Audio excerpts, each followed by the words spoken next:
Hola, ¿qué tal? Gusto en saludarte. Bienvenidos al canal Tiempos Confusos, donde haremos un análisis prospectivo sobre lo que ha sucedido el 28 de mayo en España respecto a las elecciones autonómicas y municipales. Hoy contamos con un invitado de lujo. Él es Francisco Javier Piñeiro, politólogo, máster en comunicación política por la Universidad de Santiago de Compostela. Hola Javi, ¿qué tal? Gusto en saludarte. Hola Francisco, el gusto es mío por estar aquí. Te damos las gracias por regalarnos parte de tu tiempo para que nos des cuáles han sido las claves de este proceso electoral y sobre todo que nos cuentes, y ya entrando en materia, según tu opinión y tu expertise, ¿cuáles fueron los factores que influyeron en el triunfo arrollador del Partido Popular de este domingo? Pues fundamentalmente el desgaste del PSOE y el hundimiento de Podemos. Ten en cuenta que Podemos ha desaparecido en muchas cámaras y esos escaños que pierde Podemos se reparten entre el resto de partidos que sí tienen representación. Y aquí ha salido muy beneficiado el Partido Popular. ¿Y tú crees que este triunfo arrollador que ha tenido el Partido Popular el 28M se va a repetir en las elecciones generales que ha convocado Pedro Sánchez para el 23 de julio? En buena medida sí creo que es extrapolable porque el PSOE y Podemos están muy desgastados y eh, la cuestión está en que la gran diferencia es que en las generales vamos a tener a Sumar, que no lo teníamos en las municipales y regionales, y, Pero tú, y no pero, sé, ¿no? Pues qué pero tú efectos crees, tendrá. pero tú crees que la victoria que ha tenido el Partido Popular, que ha tenido de azul prácticamente el poder local y autonómico, eh, hay una condicionante muy importante, una variable muy importante, que es Vox, que se ha consolidado como formación política, que quiere tener protagonismo en los ayuntamientos y en las presidencias autonómicas. Y te pregunto, ¿la negociación va a ser dura para el Partido Popular? Pues no lo creo, por lo menos no debería, porque en el Partido Popular deberían saber que Vox busca entrar en los gobiernos Uh -huh. y ya lo tendrían que tener descontado. Y efectivamente, eso es lo que busca Vox. De hecho, en muchos casos sería una derrota para ellos no entrar en un gobierno. ¿Y por Y qué entonces, desde el día 29 de mayo, cuando Pedro Sánchez hizo la declaración institucional de que adelantaba las elecciones a julio, el Partido Popular ha cambiado el marco del relato en el sentido de que no se aclara si va a gobernar con Vox para poder tener consolidar su hegemonía en las regiones y en los municipios, porque es algo importante. Ten en cuenta que los municipios se tienen que constituir eh, el día, si no me equivoco, el día 17 de junio.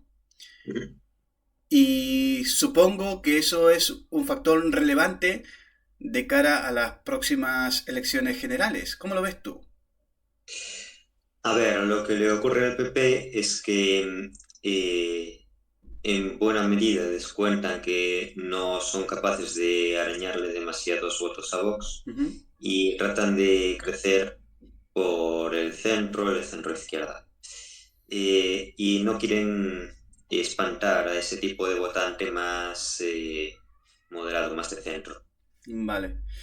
Pero prácticamente para que pueda llegar Núñez Feijóo a la Moncloa necesita de Vox. Sí. Entonces, no entiendo yo si la gente ya lo ha normalizado, que tienen que gobernar juntos para ganar poder institucional, eh, ¿por qué no se dice de forma clara por parte del Partido Popular que, que necesitan llegar a acuerdos para poder afianzar el poder tanto territorial y después el poder nacional? Probablemente por miedo a espantar a una parte de sus votantes, pero yo creo que cuando ya hayan pasado las elecciones generales, Ujú. empezarán a normalizar más los pactos con Vox. ¿Y, y crees tú que la estrategia de Núñez Feijó de diseñar la campaña municipales y autonómicas como una primera vuelta ha sido muy buena desde el punto de vista estratégico? A ver, esa estrategia era buena para quien ganase y al haber ganado él, evidentemente ha sido buena, o Ujú, sea, le ha salido bien, porque ahora el resultado se va a interpretar como una fortaleza del PP y como una debilidad del PSOE. ujú. ¿Y crees tú que funcionaría para de cara al 23 de julio, que son las elecciones generales? Eh, Esa estrategia, Sí. sí, porque puede motivar al electorado de derechas, viendo que el PP está fuerte y que puede haber un vuelco electoral, y también puede desmotivar al electorado de izquierdas. ¿Se puede considerar como un voto de castigo al gobierno de coalición entre el Partido Socialista y Unidas Podemos? ¿Un voto de castigo? Eh, pues no lo sé, sinceramente, porque es posible que quienes quisieran castigar a ese gobierno hayan ido a la abstención también. Al final, muchas veces también se juega con eso, con que se abstengan los Ujú. votantes de un partido y no los de otro. Solamente con que se abstengan tus rivales, ya ganas más, aunque no ganes votantes. ¿Y crees tú que la estrategia que ha tomado Pedro Sánchez de tomar la iniciativa, digamos, y convocar elecciones en menos de 24 horas, después de la elección del 28 de mayo, donde se pegaron un batacazo muy importante, eh, ayudará a motivar a su electorado? A motivarlo. A ver, podría en el sentido de que tratan de convertir ahora, de la misma manera que convirtieron las regionales y municipales en una primera vuelta de las generales, ahora intentan convertir las generales en una segunda vuelta de las elecciones que acaban de pasar. Y en ese sentido sí que podría llegar a motivar al electorado en el sentido de revertir los malos resultados que acaban de tener. Y respecto al tema de Unidas Podemos, ¿tú crees que le ha pasado factura el hecho que las caras visibles que tenían en el gobierno, eh, su forma de hacer política ha hecho que la gente le quitara su apoyo? Sí, en parte sí. Es decir, la actitud que uno tiene cuando está en la oposición sí que puede ser una actitud más agresiva. Es que no es la misma la actitud y la comunicación de un opositor que la de un gobernante. Ujú. Eh, el gobernante tiene que ser más conciliador, tiene que buscar más un mensaje más transversal e intentar llegar más o menos a todo el mundo, mientras que el opositor lo que tiene que hacer es explotar las fracturas que haya en el gobierno y en sus apoyos. Entonces, sí creo que esa estrategia tan agresiva de atacar constantemente a sus rivales les ha podido pasar factura. También el hecho de no haber asumido la responsabilidad en las crisis que han sufrido, porque eso, cuando no asumes una responsabilidad, luego eso te pasa factura más adelante. Te lo están Ujú. recordando siempre. Y respecto a la plataforma Sumar, ¿crees tú que tendrá tiempo en 54 días o 53 días que quedan para las elecciones generales ilusionar a la gente? A ver, yo creo que con Sumar la gente ya está ilusionada. El problema de Sumar no es ese, es que no tiene estructura, aunque eso más que a corto plazo es un problema a largo plazo, Ujú. porque es lo que también lo que le ha ocurrido tanto a Podemos como a Ciudadanos, que nacieron a la vez y se están muriendo prácticamente a la vez, porque eran partidos que estaban en los medios, que lo que tenían Ujú. era una buena imagen, pero carecían de estructura. De hecho, en el caso de Podemos es clarísimo, no hay más que ver cómo las distintas coaliciones de Podemos se han Ujú. acabado peleando y ha acabado teniendo multitud de problemas internos que en otros partidos serían impensables. Es verdad que... Y ese es quizá el riesgo de Sumar, que si no consigue formar una estructura, que cuando esa imagen tan buena que tiene se agote, no tenga nada que lo sustente. Vale. Y una cosa, el, el liderazgo de Yolanda Díaz generalmente es un liderazgo más carismático, ¿no? Y quizás eso puede hacer de que la gente que tiene una ideología más a la izquierda que el Partido Socialista pueda confiar en ella para este 23 de julio. O va a depender, digamos, de cómo se confeccione la lista electoral. No, yo creo que el proyecto de Sumar sí que se centra mucho en la imagen de Yolanda Díaz, en parte también porque no tiene estructura. Ujú. Y eh, creo que eh, Pero todo eso que quería preguntar. sí, lo de si el liderazgo carismático que proyecta Yolanda Ah, Díaz. sí. Yolanda Díaz, sobre todo más allá de lo que está a la izquierda de Podemos, que en parte ahí el votante tiene un dilema, que es si no vota a Yolanda Díaz. Hombre, puede votar a Podemos, pero Ujú. Podemos también se está hundiendo. Buena parte de los votantes de Podemos se van a sumar. Eh, Creo que Sí. la gran baza de Yolanda Díaz es que es capaz de conseguir votantes del PSOE, de arrastrar votantes que están en la parte izquierda del electorado socialista.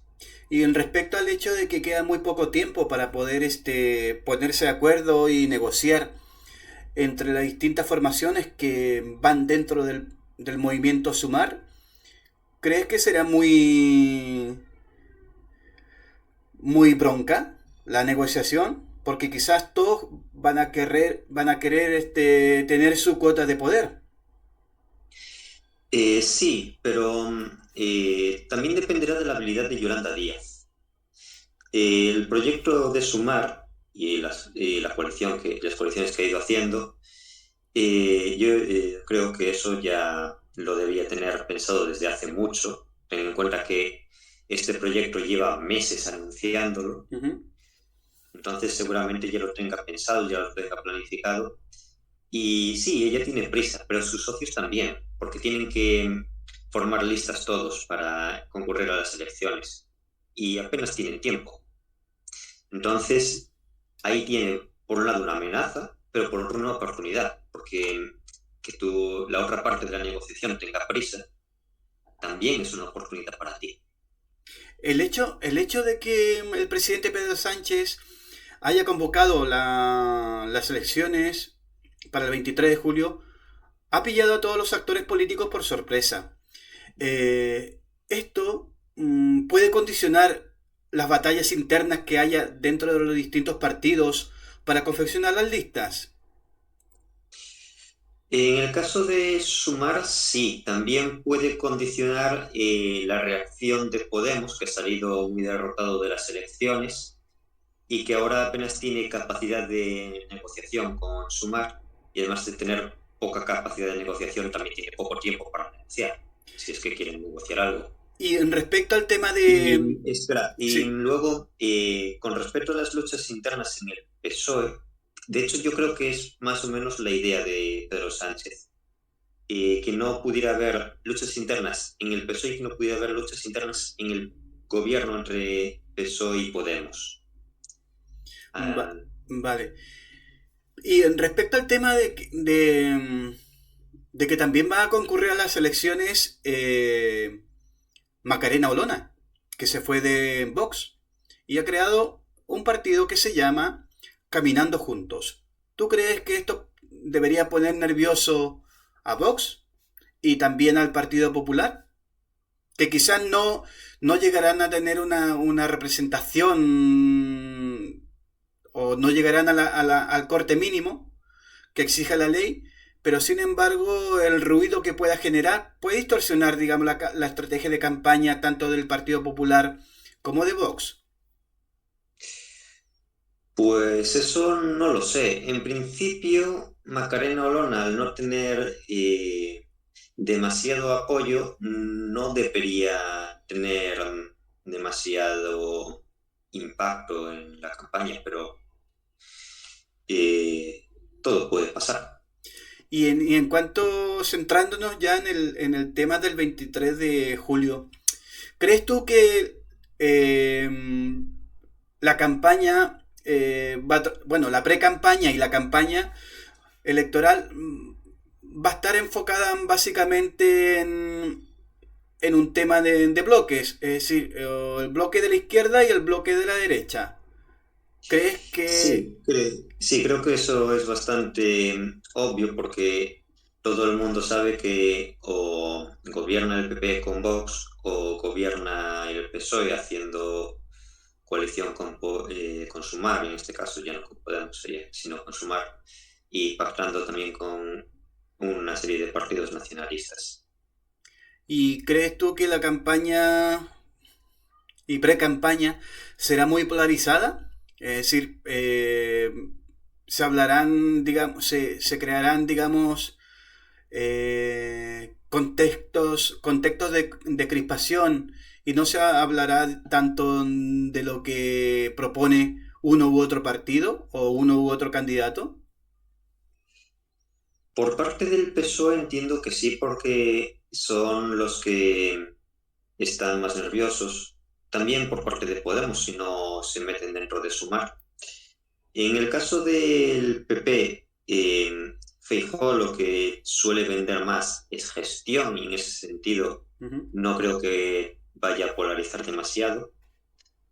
Y Sumar trata de vender una imagen de moderación, así que tampoco me lo imagino polarizando de mucho. Y en cuanto al tema de Ciudadanos, que ya ha desaparecido del programa, del panorama político español, ¿crees tú que tuvo errores en decisión,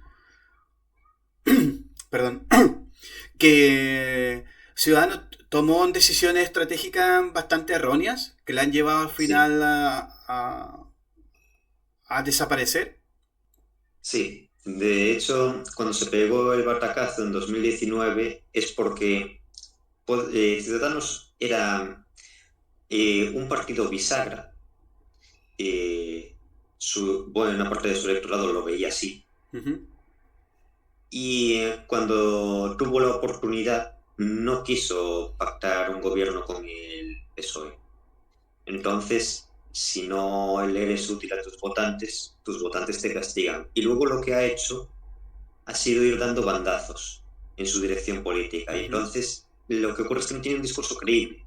Nadie sabe cuál es realmente el discurso de Ciudadanos o si va a mantener el discurso que tiene. Su error quizás ha sido también el hecho de escolarse mucho, hacia el Partido Popular? Si su objetivo era ser un partido bisagra.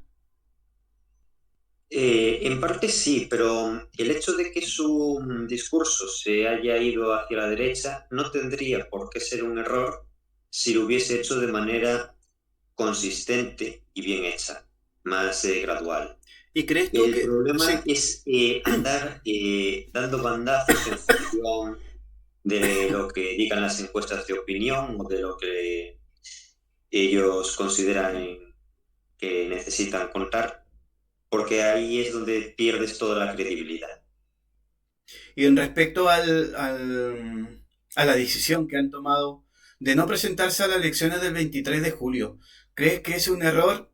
Otro error más que se suma a la marca política de Ciudadanos, porque al fin y al cabo un partido político es un partido, digamos, instrumental, que está para dar voz y certidumbre a la ciudadanía y a sus votantes que compran, digamos, su discurso. El hecho de que no se presente, ¿crees tú que a pesar de una inmensa minoría, les deja huérfanos, que al fin y al cabo no saben a quién votar? Eh, sí, a ver, los votantes que tendrían pensado votar por Ciudadanos ya no van a poder hacerlos. No creo que tanto que se queden huérfanos, sino que, como ocurre en la economía, cuando un bien escasea, aumenta la demanda de sustituto más cercano, así que votarán al que entiendan que es el sustituto más cercano a Ciudadanos, que probablemente sea el PP. Eh, y con respecto a si es una buena o una mala decisión, eh, yo creo que no tiene por qué ser una mala decisión, sí que lo es en la manera en la que lo han planteado de vamos a hibernar para luego volver. O sea, Ciudadanos actualmente está muerto Uh -huh, y lo mejor que pueden hacer, viendo que ya no lo pueden reflotar, es gestionar bien su retirada. uh -huh. Y, ¿Y tú crees entonces que en un futuro no muy lejano la, la política española está volviendo, digamos, a confiar en los dos grandes partidos? En parte sí, aunque eh, aunque con matices, porque por un lado en la derecha Vox tiene bastante fuerza, si bien parece que ha alcanzado ya su techo electoral, pero Uh -huh, tampoco parece que baje mucho de ahí. Es decir, Vox está bastante consolidado por ahora, uh -huh. entonces por esa vía es difícil que el PP vuelva a tener la posición que tuvo en su momento de ser esa fuerza hegemónica de la derecha. Y el PSOE parece que no termina de salir de la crisis en la que se metió tras el último mandato de Zapatero. Parece que no es capaz de volver a ganar unas elecciones con autoridad. El mejor resultado que ha tenido hasta ahora es el de 123 escaños. ¿Y Y crees tú, Javi, que el hecho de crear dudas por parte de Isabel Díaz Ayuso sobre eh, una cierta manipulación electoral o es decir que dijo en el último día de cierre de campaña del 28M eh, puede ser utilizado nuevamente para estas elecciones generales del 23 de julio? No, porque, a ver, algo puede colear, pero sobre todo el tema del fraude, ya creo que su impacto es más bien de las elecciones regionales y municipales, que es donde se Uh produjo. -huh, Y luego el tema de Madrid responde a una dinámica propia, uh -huh. a un discurso de Ayuso de Sánchez contra Madrid. ¿Y cómo ves tú el hecho de que, si no me equivoco, el Partido Popular ha ganado 8 de 12 autonomías, si no me equivoco? Ujú. Y prácticamente los varones que se van a hacer con la presidencia, lo más probable, y que llevan la marca del Partido Popular, son prácticamente desconocidos. ¿Tú crees que esto también es una carencia que tiene el Partido Popular para diseñar la estrategia de campaña en las elecciones generales del 23 de julio? No, no lo creo. A ver, que sean desconocidos es un problema para ganar las elecciones. Una vez que ya has ganado, Ujú, una vez que el candidato ya es presidente de una comunidad autónoma, ujú. ya es mucho más fácil que la gente lo empiece a conocer. Vale. Ujú. Eh, y luego, justamente al ser desconocidos, es mucho más fácil atribuirle el éxito a la marca, al partido. Vale. Pero no te olvides que estas personas prácticamente necesitan del voto de Vox. O bien que les apoye directamente y entrando en el gobierno, o bien que les apoyen desde fuera. Entonces, hasta que eso no se clarifique, quizás la gente también mmm, dudará realmente de qué es lo que quiere hacer el Partido Popular respecto a este tema, que no es menor. ¿Qué opinas tú? Yo creo que a día de hoy la mayoría de la gente tiene más o menos claro que el PP, cuando lo necesite, va a pactar con Vox, porque no les queda otra. Eh, Además, es, cier- sí, disculpa. es cierto que en el PP tienen algo de miedo de reconocer que van a pactar con Vox, pero no les queda de otra y es justamente porque van a tener que pactar con él en muchos sitios y también en el gobierno central si ganan las elecciones, es por lo que entiendo que tras las elecciones empezarán a normalizar más los acuerdos con Vox. Bueno, Javi, oye, que está siendo muy interesante tu análisis. Eh, para ir concluyendo, me gustaría saber cuál sería tu hipótesis o tu pronóstico para el 23 de julio. Primero, desde el punto de vista de cómo se va a crear el marco narrativo, tanto del PSOE como del Partido Popular, y cuál será, digamos, el resultado del 23 de julio. Pues a ver, el marco narrativo no tengo que imaginar nada porque ya están creados. En el caso del PSOE lo que venden es que viene el PP y va a traer retrocesos en todos los avances que ha traído el gobierno de Sánchez. Y en el PP lo que venden es una buena gestión y restablecer la independencia de las instituciones. Am, ¿Crees tú también que el papel que van a jugar los partidos independentistas también marcarán de alguna manera el futuro del país después del 23 de julio? Porque eh, si recordamos tanto el Partido Popular como Vox, uno de sus éxitos fue hablar de ETA, de la ilegalización de EH Bildu, y años anteriores también se había hablado por parte de Vox de ilegalizar los partidos independentistas. ¿Tú crees Sí. que esto también lo debería tener en cuenta el Partido Popular y Vox para llegar a la Moncloa? Sí, pero ten en cuenta que muchas de esas cosas, especialmente lo de ETA, se dieron porque hubo sucesos que se prestaron a dar esos discursos. En, cuando Bildu metió a personas condenadas por terrorismo, pero sin esos eventos muchas veces es difícil dar el discurso. Y para finalizar, Javi, ¿cuál es tu pronóstico para el 23 de julio? ¿Qué es lo que sucederá lo más probable? Pues lo más probable es que haya un vuelco electoral.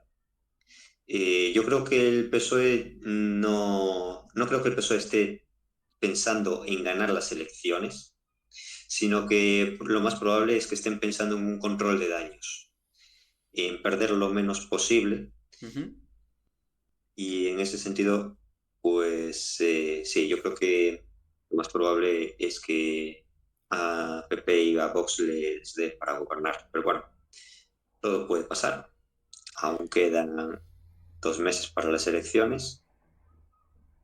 Es verdad que vivimos tiempos confusos donde la realidad no es la que es, sino que la realidad es la que se percibe.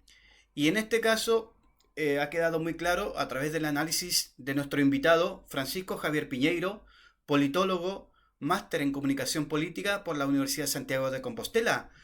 Javi, muchísimas gracias por tu análisis y quedamos emplazados para tratar otros temas interesantes, tanto a nivel nacional como también a nivel europeo e internacional. ¿Qué te parece? Me parece bien. Muchas gracias a ti por traerme y nos vemos en la próxima ocasión. Muchísimas gracias, Javi, y muchísimas gracias a vosotros, estimadas personas que nos estáis regalando parte de vuestro tiempo, y daros las gracias por escucharnos y también por seguirnos si os apetece. Que tengáis un buen día y nos vemos en el siguiente programa. Un abrazo.